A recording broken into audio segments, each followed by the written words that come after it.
Olá pessoal, o meu nome é Wilton Teixeira da Silva, sou gestor de pessoas, sou gerente de loja, atualmente trabalhando na Organizações Verdemar, tá, da unidade Buritis, e eu recebi um convite de um grupo de alunos do curso de administração da Faculdade Pitágoras para responder algumas perguntas. Então, eu espero ser, de certa forma, útil para esse grupo e espero responder as questões a contento. Ok? Então, vamos lá. O grupo ele é composto pela Deisiane, a Júnia, a Patrícia, a Paloma e a Luciana. Ok? Então, vamos lá.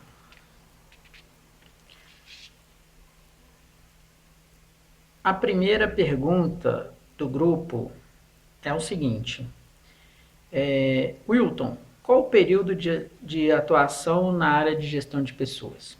Bom, eu tenho de experiência profissional na média de 30 anos. Desses 30 anos, 29 anos é com cargos de liderança, né? Iniciou com a pequena liderança e finalizando com a alta liderança. Não tem como você falar que você atua na área de liderança sem trabalhar a gestão de pessoas. Então, o tempo que eu tenho trabalhando na área de gestão de pessoas, obviamente com liderança, com cargo de liderança, é 29 anos. Ok?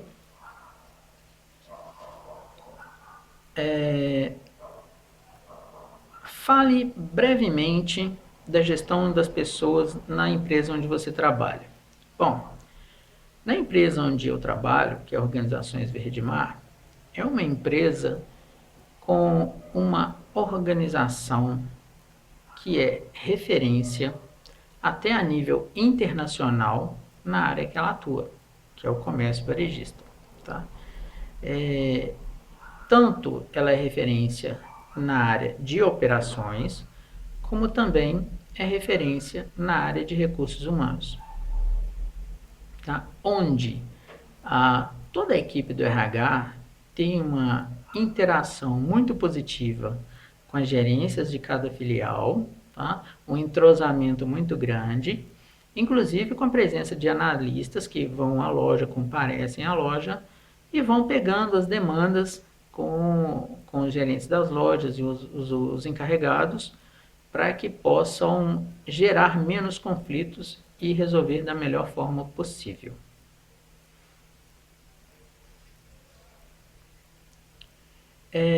Descreva algumas práticas adotadas pelo Verdemar para manter um bom clima organizacional e bem-estar dos colaboradores.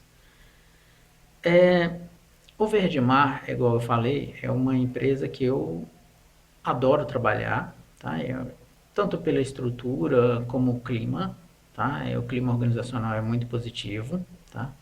Bastante profissional, tá? E cobrança nós temos em todo lugar. Tá? Qualquer empresa que nós estejamos, vamos ser cobrados. Isso faz parte de todo o processo operacional e organizacional. Tá? O que eu posso dizer da empresa que eu trabalho é que é uma empresa que atua muito forte com o operacional, com a base, tá? Desde quando ele começa a fazer todo o processo de seleção para entrar dentro da empresa, quando ele entra para dentro da empresa, que ele tem um dia exclusivo, que ele é somente para que ele entenda as normas e procedimentos da empresa, com relação ao uniforme, apresentação pessoal, todas as normas principais que vão reger o dia de cada colaborador. Ou seja, o colaborador ele não entra para dentro da empresa sem saber o que deve, o que pode e o que não pode ser executado dentro da organização. Isso já é um ponto muito positivo. Outro ponto que é sensacional são as avaliações, que são duas no período de experiência de cada colaborador, em que você tenha o acompanhamento do RH e a chefia imediata, em que o colaborador ele vai ser avaliado, tá? e onde vão ser destacados os pontos positivos e os pontos que precisam ser melhorados, tá? Transformando essa avaliação num feedback positivo, em que você sempre destaca os pontos positivos de cada colaborador e depois vai colocando para o colaborador os pontos que ele precisa aprimorar. Isso tem um impacto muito grande na produtividade do funcionário, no engajamento do funcionário e realmente no acolhimento, tá? Porque quando o funcionário chega para trabalhar numa empresa, se não tiver toda essa estrutura, ele fica perdido, né? Então, isso também eu considero como um grande ponto positivo. Após a entrada e após o final do período de experiência desse colaborador, também tem uma gama de treinamentos que o colaborador passa a nível de qualidade dos produtos, todos os setores, independente de tipos de função que se tem dentro da empresa, passam por treinamentos de atendimento a cliente, de reciclagem, tá? Onde ele vai rever todos os processos antigos para que a cultura da empresa não se perca, né? E é uma empresa muito focada em processos. Para que os processos sobrevivam, tem que haver essa reciclagem constante, tá? E essa formação constante dos colaboradores que estão entrando dentro da empresa.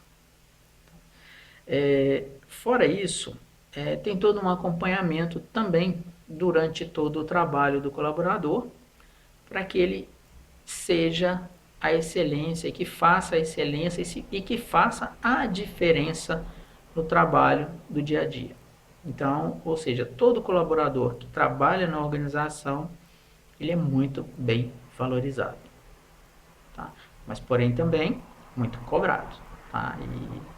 E isso faz com que eles também tenham um nível de produtividade maior. Outra pergunta. O RH cresceu muito nos últimos anos. E a que se deve essa mudança? Bom, eu acredito que até mesmo pela evolução sociocultural do nosso país, contribuiu muito para isso. Hoje, por exemplo, algumas funções que existiam antigamente não existem mais, foram criadas novas funções. As demandas por mão de obra qualificada aumentou bastante. Aquela situação em que a mão de obra disponível no nosso país, qualificada, ela é carente, fez com que o RH das empresas se capacitassem cada vez mais para conseguir buscar o profissional ideal no mercado externo, tá? E também aprimorar na formação do que ele já tem em casa, né, dentro das organizações. E isso é muito positivo, porque o RH, ao meu entendimento, ele cresceu na dificuldade e na adversidade, né? Tem um longo caminho pela frente? Temos, tá? Mas eu acredito que com a capacitação cada vez mais de profissionais habilitados a trabalhar nessa área, o ganho a médio e longo prazo será muito bom.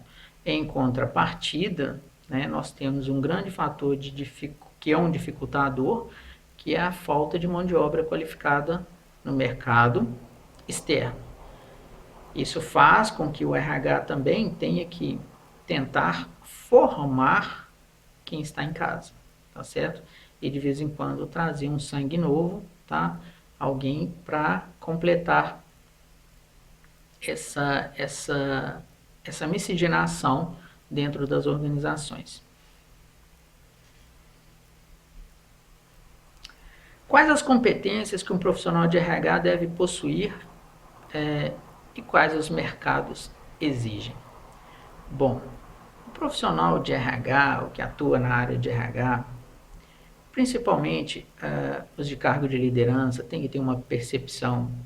E por mais que as empresas e por mais que os gestores busquem o lucro, a melhor forma das organizações obterem lucro é garantindo uma boa formação para os funcionários. Garantindo uma boa formação para os funcionários, né, vai gerar também ganho para o colaborador, porque, no meu entendimento, ele vai acabar absorvendo alguns conceitos, algumas novas crenças, novos valores que ele não tinha acesso, né, e vai ter condição de crescer, tanto como profissional como pessoa. Tá? Então, as competências que o profissional de RH deve possuir é aquela que possa contribuir tanto para o crescimento da empresa, da organização, mas o crescimento das pessoas, né? O profissional de RH ele tem que pensar que as pessoas não são peças que são substituídas a todo momento ou na vontade das outras pessoas. São seres humanos, são pessoas que têm família, tá? E a gente não pode ter uma visão fria e tratar um colaborador como um número, tá certo? Então, a gente tem que pensar nesse lado, ok? O cenário atual do mercado de trabalho poderá sofrer algumas transformações no futuro? Quais essas ações os futuros gestores podem tomar hoje para estar preparado? Olha, na realidade, o futuro é agora, tá? A velocidade das informações, a velocidade do mercado de trabalho, ela está tão grande que se as organizações não acordarem para isso, daqui a pouco a gente não tem mão de obra qualificada ou pessoas querendo trabalhar nas empresas. O que eu digo é o seguinte, tirando, por exemplo, tá, o caso da liderança, que meu foco de trabalho é focado na liderança, na busca do líder ideal e na formação do líder ideal, tá? Eu digo o seguinte, as pessoas que não estão preparadas para o mercado, obviamente, estão fora do mercado, tá? E posso citar como exemplo o próprio caso da liderança. Líderes com dificuldade de relacionamento com a equipe, que não estão junto com a equipe, tá? Estão condenados a ficar fora do mercado em breve. Em contrapartida, líderes com a capacidade de envolver, de engajar, de servir o colaborador, né? Formar a sua equipe, tá? Ele vai ter muito sucesso nesse novo mercado de trabalho. Por quê? Porque as equipes, hoje em dia, buscam no líder, nos gestores, uma referência de liderança. Ou seja, eles só vão seguir o líder se o líder merecer ser seguido. Como o líder, por exemplo, vai conseguir merecer ser seguido? Se ele tiver uma postura ética correta, baseada em valores morais muito bem alicerçados, que ele seja uma pessoa, que seja um bom ouvinte, saber ouvir na essência, né? Simplesmente não apenas escutar sem absorver o que o colaborador está falando, perceber as necessidades que o colaborador tem dentro da organização, né? Estar ali para ajudar, tá? Não pensar daquela forma de que se o colaborador tem uma dificuldade, o problema é dele. Não, o problema é nosso, o problema é do líder. Vou dizer que o sucesso ou o fracasso de uma determinada tarefa, ele está diretamente relacionado à postura do líder, que ele pecou pelo excesso ou pecou pela omissão, em algum dos pontos. Mas o trabalho com a equipe, ele é fundamental, tá? O líder, hoje em dia, ele tem que se habituar a estar à frente da equipe, não atrás. Um exemplo de uma frase do líder que está condenado é o seguinte, ele chega para a equipe e fala, vá e faça. O líder do futuro é, vamos juntos. Ok? Outra pergunta: quais as possíveis mudanças em relação à gestão de pessoas? É basicamente essa que eu passei. As pessoas vão ter que se adaptar. E muito tem se falado, as pessoas da geração Y, da geração Z, né, são mais difíceis de se trabalhar. Não acredito. São pessoas. Não são letras, não são números. São muito mais do que isso. O que falta é a capacidade de percepção da liderança, de identificar e saber interagir com essa equipe. Tá certo? O problema, muitas vezes, não é do colaborador, é do líder que não está preparado. Tá? Então, vai haver uma seleção natural no mercado, tanto para a liderança quanto para os colaboradores, que precisarão se qualificar cada vez mais. O grande problema que eu percebo hoje, e a função do líder é muito importante nisso, é ele ter a capacidade de chegar para cada colaborador, tá? E ter um tempo de observar esse colaborador e forçar ele a buscar crescer, tanto profissionalmente como pessoa, tá? Incentivando e mostrando que cada colaborador é o agente da mudança da vida dele. Não adianta o líder querer ou as pessoas quererem fazer por elas. Elas é que têm que fazer por elas mesmas. Ou seja, citando o meu exemplo, tá? Para ficar mais claro, eu sou agente da mudança da minha vida. Eu sou uma pessoa que busco ser automotivada, tá certo? Então, se eu trabalho dessa forma, tá? E faço o que eu gosto, estabeleço os meus objetivos, traço um plano de ação para que isso se resolva, tá? Eu tenho grande possibilidade de alcançar o sucesso. Isso vale para qualquer um, vale para cada um que está escutando isso. E eu acho que vocês, se seguirem essa linha de raciocínio, ninguém segura. Tá? Então, o sucesso de vocês está na mão de vocês mesmos. Não espera que nada caia do céu. Tá? As pessoas vão ter que buscar. Hoje está muito mais difícil de se conquistar as coisas materialmente, mas a nível de conhecimento está muito mais fácil. E conhecimento não tem preço. Ok? Qual a relação entre o seu papel de gestor e a empresa que você trabalha? Bom, o meu trabalho como gestor, obviamente, tá, falando na linguagem da administração, é gerar lucro para a empresa, tá certo? No meu entendimento, eu acredito e trabalho dessa forma que eu só vou conseguir ganhar os melhores resultados, alcançar os melhores resultados se eu tiver uma boa equipe. Eu só vou ter uma boa equipe se eu formar essa boa equipe, tá? Então eu trabalho muito na formação da equipe que trabalha comigo.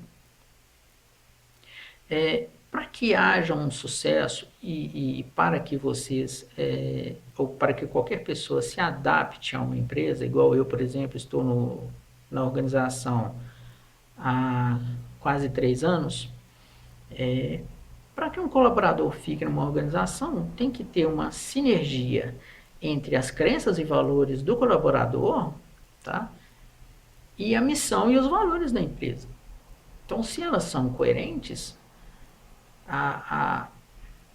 acima de 70% de chance de sucesso está garantido, tá?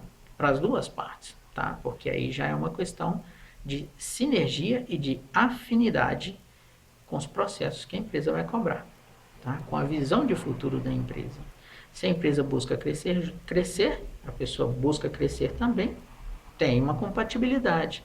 Então, existe essa possibilidade, ok?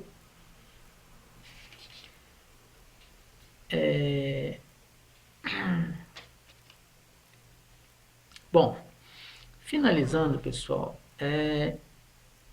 eu espero ter podido contribuir, tá, a contento com as respostas.